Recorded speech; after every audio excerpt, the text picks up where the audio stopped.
పెడతానంటే college పెట్టద్దనేవాడు ఎవడండి? సన్నాసి కాకపోతే చదువుకున్నోడు ఎవడన్నా మెడికల్ కాలేజీ వస్తుందంటే వద్దంటాడా? అరే ఉక్రెయిన్ వెళ్ళి చదువుకుంటున్నారని మన పిల్లలు,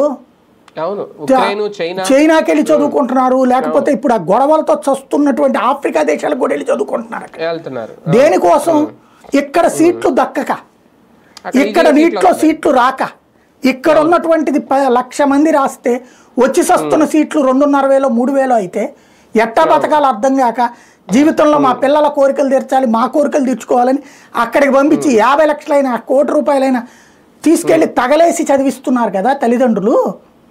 వాళ్ళకి మన రాష్ట్రంలో వచ్చిన 750 సీట్ల మెడికల్ కాలేజీ అక్కర్లేదు పొమ్మని చెప్తున్నామంటే 5 కాలేజీలు ఏమనాలి మనం?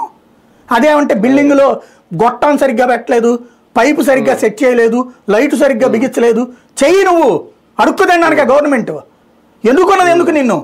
ఆఫ్టర్ ఆల్ ఒక్కొక్క కాలేజీకి ఒక 250 కోట్లు ఖర్చు పెట్టలేవా? అదేం వృధా కాదే. విజన్ అంటే ఏంటి? 50 ఏళ్ళు కాదు 100 ఏళ్ళ పనికి వస్తుంది.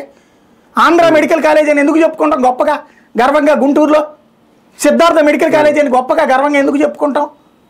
ఎందుకని?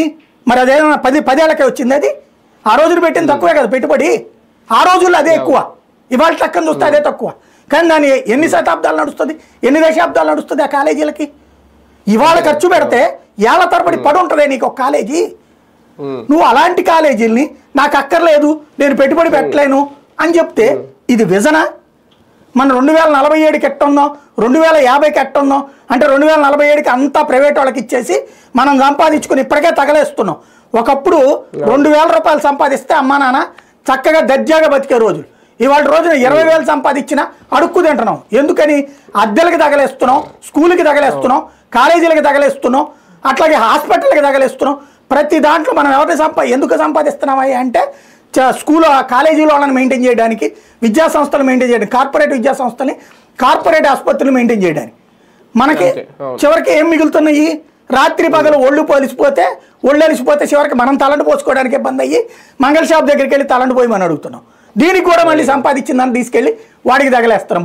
దాని ఏదో బ్యూటీ పార్లర్లు, లేకపోతే కనుక అదేదో మసాజ్ సెంటర్లు ఇట్లా తగలేసుకోవాల్సి ఉంది. అంటే మనం నెలకు వచ్చేటప్పటికి సంపాదించుకునే డబ్బులు ఎవడెవరినో బతికించుకోవడానికి కానీ చివరికి మనకి సేవింగ్స్ ఉండక అప్పులు చేసుకుంటున్నాం. ఇదేం కర్మండి? ఒక విజన్ అంటే ఏం చేయాలా? నీకు 1,00,000 రూపాయలు చేతికి వస్తుందంటే 40,000 ఖర్చు అవుతుందంటే 60,000 రూపాయలు నువ్వు ఇన్వెస్ట్ చేస్తావు ఇంకో దాని మీద. ఓ ఇల్లు కొంటావా, ఇంకో ఆస్తి కొంటావా, దానివల్ల ఇంకోటి బాగుపడతాడు, ఇంకోటి బాగుపడతాడు. లేదా షాప్ పెడతావా, వ్యాపారం పెడతావా, దానివల్ల 10 మందికి ఉపాధి వస్తుంది. ఉన్నదంతా తగలేస్తా ఉంటే ఇంకేంది ఉపాధి? నా పెండాకుడు ఇక్కడ సమస్య ఇక్కడ ఏంటి అంటే విజన్ లేనితనం, లేదా గొప్పగా ప్రతి దరిద్రాన్ని గొప్పగా ఫోకస్ చేసే దిక్కుమాలిన మీడియా, దరిద్ర మీడియా మన రాష్ట్రానికి పట్టిన శాపం. మేధావులు ముసుగులేసుకున్నటువంటి వాళ్ళు